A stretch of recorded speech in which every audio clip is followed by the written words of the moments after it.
Yes, ça y est, je l'ai fait, ça faisait super longtemps que je voulais le faire. J'ai passé 30 jours complets sans utiliser les réseaux sociaux. Donc pas de YouTube, pas de Instagram, pas de Facebook, Twitter, Snapchat. Bon ça j'ai pas de compte de toute façon, je suis pas dessus. Mais aucune application sur laquelle tu as un fil d'actualité que tu peux faire scroller. J'avais vraiment envie de tenter l'expérience, ça faisait longtemps que je voulais le faire. Et là ça y est, je peux t'en parler puisque j'ai passé 30 jours complets avec vraiment zéro connexion sur les réseaux sociaux. Et si je t'en parle, c'est pas pour rien, c'est parce que ça a eu un vrai impact dans ma vie et honnêtement je m'attendais pas aux résultats que j'ai eu, c'était assez surprenant. Donc je te parle de tout ça en détail dans cette vidéo. Alors déjà ce qu'il faut comprendre à la base c'est que j'étais pas spécialement accro aux réseaux sociaux, malgré tout j'avais l'habitude qui était bien ancrée dans mon quotidien.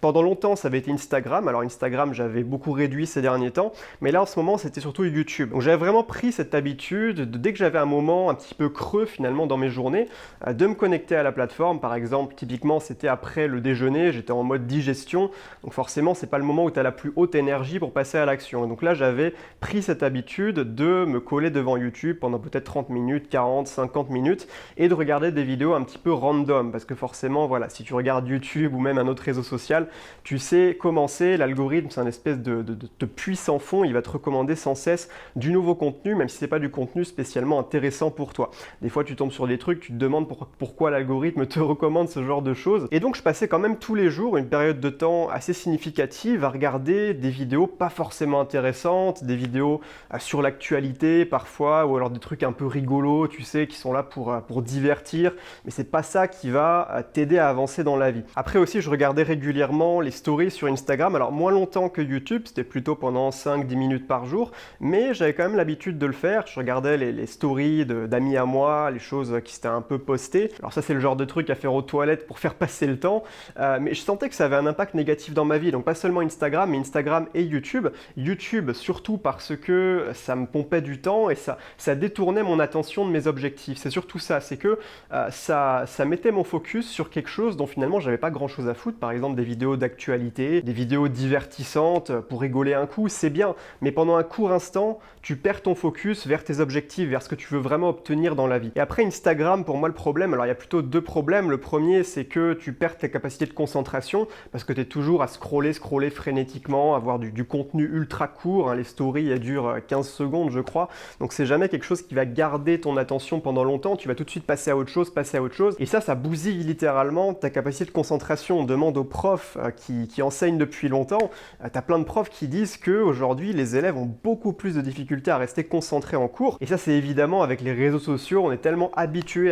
tout le temps à du contenu super court, des petits bonbons de contenu comme ça, à des petites pastilles qu'on nous balance, que finalement on n'est plus capable de se poser 30 minutes sur un bouquin pour apprendre quelque chose parce que notre cerveau est conditionné pour passer tout de suite à la suite, dès qu'on s'ennuie un peu, eh ben on arrête, on passe à autre chose. Bref, je vais pas m'éterniser. Et le deuxième problème avec Instagram, c'est le côté se comparer aux autres. Sur Instagram, il y a des tonnes d'influenceurs, donc soit des influenceurs voyage qui te balancent des superbes images en pleine figure, des entrepreneurs business qui te font miroiter leur Rolex et leur grosse villa. T'as aussi tout le côté fitness game, donc les influenceurs fitness avec les gars qui t'affichent leur plaquette de chocolat saillante et les filles en legging qui font du squat. C'est tellement facile avec tout ça de se comparer aux autres. C'est-à-dire que toi, quand tu regardes ça, je sais pas, t'es peut-être comme une larve affalée sur ton canapé et tu vois tous ces gens qui te balancent leur vie de rêve en pleine figure et toi, forcément, quelle est l'image que ça te renvoie? Tu te sens, mais littéralement comme une merde. Excuse-moi du mot, mais c'est la vérité. Tu te sens vraiment misérable en fait. Parce que toi, ta vie de tous les jours, elle est plutôt banale et c'est normal. Même moi, j'ai une vie relativement banale. Enfin, j'ai une routine dans laquelle j'ai mes habitudes, etc. Ma vie, elle n'est pas fascinante tous les jours, mais c'est normal. Même ces gens-là qui te montrent leur vie de rêve sur Instagram et tout leur succès en pleine figure, ces gens-là aussi, ils ont une routine, mais ils ne te la montrent pas. Donc toi, ça te renvoie une image de la réalité qui est erronée. Donc tu te dis, mais qu'est-ce qui cloche chez moi? Pourquoi ma vie, elle n'est pas comme la leur? Alors que c'est normal finalement, mais juste tu te crées cette espèce de fausse image idéalisée de ces gens-là et tu te compares à eux. Et ça, c'est littéralement destructeur pour ton estime de toi. Bref, pour en revenir à mon expérience, donc tu l'as compris, j'ai décidé d'arrêter les réseaux sociaux pendant 30 jours parce que je voyais ça comme un véritable boulet à ma cheville. Alors ça ralentissait ma progression, ça me tenait éloigné de mes objectifs, j'avais vraiment ce sentiment-là. Donc je me rappelle, je me suis lancé là-dedans, c'était fin juillet, j'étais à Cracovie ou à Varsovie, je me rappelle plus trop, en Pologne, et je me suis lancé là-dedans, j'ai tout coupé, j'ai tout désinstallé, etc. J'ai mis des bloqueurs aussi sur mon navigateur, tout ça pour être sûr de ne pas me retrouver retrouver connecté sans même m'en rendre compte, en mode pilote automatique. Donc au départ, pendant les premiers jours, je ressentais vraiment une sorte de vide. Et c'est normal, quand tu arrêtes quelque chose, quand tu supprimes une habitude que tu avais dans ton quotidien, qui était bien ancrée depuis des mois, voire peut-être des années, tu ressens toujours ce vide. Tu fais face à ce vide. Et la solution pour ne pas revenir à ta mauvaise habitude parce que le vide devient trop insupportable, c'est de remplacer l'habitude. C'est jamais une bonne idée en fait de supprimer une habitude sans rien changer à tes autres habitudes à côté. C'est important aussi de mettre en place toujours un autre changement à côté qui va te permettre de combler le vide. Par exemple, admettons quelqu'un qui veut arrêter de fumer, qui veut arrêter la cigarette. Ça va être très difficile pour lui d'arrêter la cigarette du jour au lendemain sans rien changer à ses habitudes dans ses journées. Alors la cigarette, c'est un peu plus compliqué parce qu'il y a aussi la nicotine, mais par exemple, quelqu'un qui arrête de fumer, s'il se met à faire du sport régulièrement, ça va être beaucoup plus facile finalement, parce que dans un premier temps, le sport va lui apporter un bien-être physique, mais aussi le sport va lui permettre de remplir ce vide. Alors je dis pas que le sport c'est la solution magique pour arrêter de fumer, mais ça peut aider. Et c'est le cas pour n'importe quelle mauvaise habitude que tu veux arrêter, et c'est pour ça que moi j'ai décidé de remplacer en fait les réseaux sociaux par d'autres sources d'informations. Le problème avec les réseaux sociaux aussi, c'est que c'est de l'information de très mauvaise qualité. Par exemple, tu traînes dans ton onglet découverte là sur Instagram, c'est vraiment des posts bidons quoi. Enfin, excuse-moi du terme encore une fois, mais c'est vraiment de la merde. Je t'en mets quelques-uns à l'écran. Si toute la journée, pendant des heures, tu donnes ça à manger à ton cerveau, forcément, ça va impacter la qualité de tes pensées. Tu vas avoir des pensées plus négatives, des pensées non constructives, un peu inutiles. Ton cerveau, encore une fois, ton esprit va être orienté sur les mauvaises choses. Ça va détourner ton focus, ton mental de tes objectifs, de ce que tu veux vraiment aller chercher dans ta vie. Du coup, quand j'ai vu que je faisais face à ce vide et que je n'avais pas forcément anticipé ça, j'ai commencé à écouter énormément de podcasts déjà. Donc, c'est des podcasts et des audios au format long qui sont en général des contenus vachement enrichissants où tu apprends des choses. Aussi, j'en ai profité pour lire plus parce que c'était aussi quelque chose qui me frustrait avant, c'est qu'à cause des réseaux sociaux, j'avais peu de temps pour lire, donc je lisais pas beaucoup. Donc là, j'en ai profité, j'ai réussi à lire un livre entier en 10 jours, ce qui est largement au-dessus de ce que j'avais l'habitude de lire jusqu'ici. Aussi, j'ai suivi des formations en ligne que j'avais achetées il y a un certain temps, que je n'avais pas terminé, ou alors que, dont je me souvenais plus trop. Donc j'ai vraiment remplacé le type de contenu que je mettais dans mon cerveau. Et ça, je l'ai fait pendant 30 jours du coup, et j'ai aucune difficulté à ne plus aller sur les réseaux sociaux à partir du moment où j'ai remplacé par de l'information plus constructive. Et en fait, très rapidement, peut-être au bout d'une semaine ou deux maximum, j'ai vraiment senti qu'il y avait un changement qui était en train d'opérer dans mon esprit et qu'au quotidien, je pensais plus de la même façon, je réfléchissais plus de la même façon, j'avais plein de bonnes idées qui arrivaient, je ne savais même pas d'où, qu'avant, j'avais pas autant d'idées que ça. Et surtout, j'avais vraiment une sensation de savoir où j'allais. Avant, ça m'arrivait de douter assez régulièrement de ce que je faisais, dans mes objectifs, dans ma vie d'entrepreneur. Et c'est vrai que j'ai eu une confiance en moi assez ultime pendant ces 30 jours d'arrêt total des réseaux sociaux à remplacer par de l'information beaucoup plus qualitative. Et tout ça, c'est venu se confirmer à la fin des 30 jours quand j'ai fait le bilan de l'expérience. J'ai retenu 3 points principaux que je vais t'exposer juste maintenant. Le premier, c'est la confiance en soi qui vient du fait d'arrêter de se comparer aux autres. Quand tu es coupé des réseaux sociaux, tu peux pas voir un tel ou un tel qui a sa super vie de rêve et qui te balance ton succès en pleine poire. Ça n'existe plus pour toi, ça n'existe plus dans ta réalité. Et donc forcément, tu es beaucoup plus centré sur toi-même, sur ta situation à toi. Tu es beaucoup moins critique par rapport à ta situation, par rapport à ce que tu n'as pas, parce qu'il y a aussi ça, c'est qu'on veut tout le temps ce qu'on n'a pas. Et c'est super vicieux en fait, parce que ça te pousse à vouloir plus, toujours plus, toujours plus. Quand tu vois l'entrepreneur sur Instagram qui affiche sa Lamborghini et sa belle montre, toi tu veux la même chose. Quand tu vois les influenceurs fitness là avec leurs gros fessiers ou leurs gros abdos saillants, tu veux les mêmes. Tu te dis putain, regarde mon bide, je suis dégueulasse. Mais quand tu es coupé de tout ça, tu es beaucoup moins critique par rapport à toi-même parce que forcément, tu n'as plus cet élément de comparaison qui est d'ailleurs une illusion totale.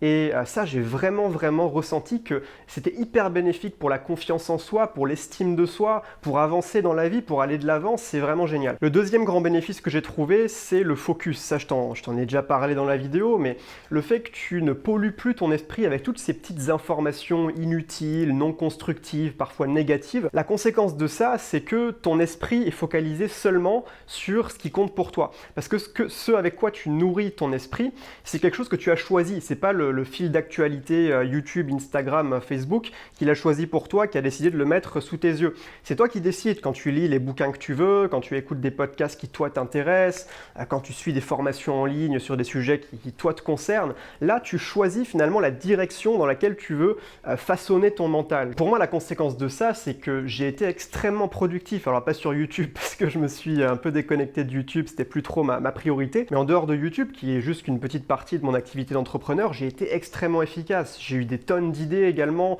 plein de nouvelles choses que j'ai voulu tester, mettre en place, que encore en ce moment même, je t'en parlerai après de ce que je fais maintenant, mais encore en ce moment même, là j'ai plein d'idées en ce moment, vraiment ça fuse dans ma tête du matin au soir. Et enfin, le troisième grand bénéfice que j'ai trouvé à arrêter les réseaux sociaux, c'est que ça te permet d'être beaucoup plus ancré dans la réalité.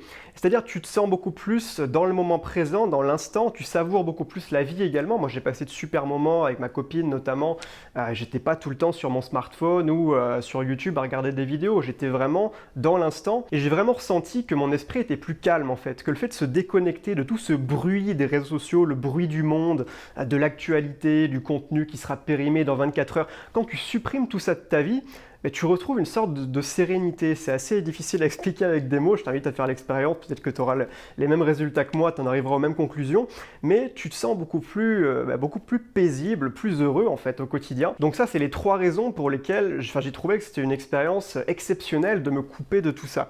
Et donc maintenant, qu'est-ce que je fais? Est-ce que maintenant, je reste complètement déconnecté des réseaux sociaux?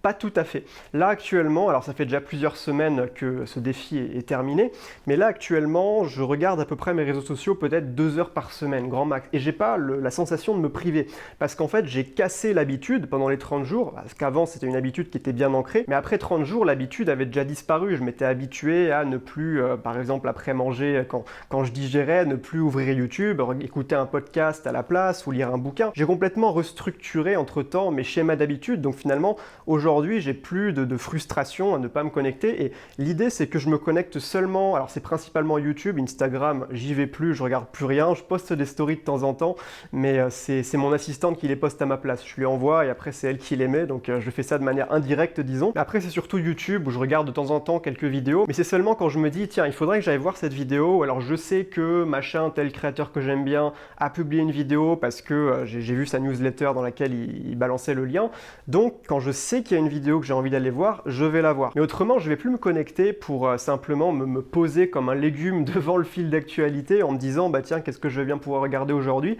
Ça, je fais plus du tout. Et je pense pas que je reviendrai à une consommation forte de réseaux sociaux parce que cette expérience de 30 jours m'a vraiment fait prendre conscience que si tu veux réussir, en fait, si tu as des objectifs, là, toi qui me regardes, si tu as des objectifs, que tu es une personne ambitieuse, c'est vraiment quelque chose qui peut te propulser, qui peut même multiplier par 3, par 5, voire par 10 ta progression vers tes objectifs personnels. Donc j'ai vraiment trouvé ça incroyable. Du coup, maintenant, je te lance le défi à toi. Alors, si tu veux pas faire pendant 30 jours, tu peux le faire déjà 2 semaines, je pense que c'est bien. Après 30 jours, c'est cool aussi. Et si tu veux te lancer dans le défi et que tu as envie de nourrir ton esprit avec de l'information saine à la place des réseaux sociaux comme je l'ai fait, ce que je te propose, c'est de rejoindre ma newsletter. Si t'es pas encore inscrit, à mon avis, tu rates quelque chose. En fait, le principe, il est simple, c'est que tous les matins, j'envoie un email inspirant à ma liste de contacts. Il y a déjà plus de 15 000 personnes, les gens adorent. Et dans cet email, je t'envoie des conseils, des astuces, de la motivation, de l'inspiration pour t'aider à toi aussi avancer vers une vie plus libre, pour atteindre tes objectifs. Donc ça, c'est gratuit. Le lien se trouve en dessous, c'est le premier lien dans la description. Donc si tu veux te désinscrire aussi, si tu veux juste tester, c'est possible. Tu as juste à cliquer sur le lien en bas des emails si tu veux plus les recevoir. Mais voilà, il y a tous les jours un email qui est envoyé. Donc si tu t'inscris pas aujourd'hui, déjà celui que je vais envoyer demain, tu vas le rater. Donc voilà, le lien se trouve juste en dessous pour rejoindre mes contacts privés gratuitement et recevoir ces emails de motivation tous les jours. Sur ce, écoute, moi je te dis à demain si tu veux dans le prochain email et sinon je sais pas quand dans une autre vidéo YouTube. Ciao ciao.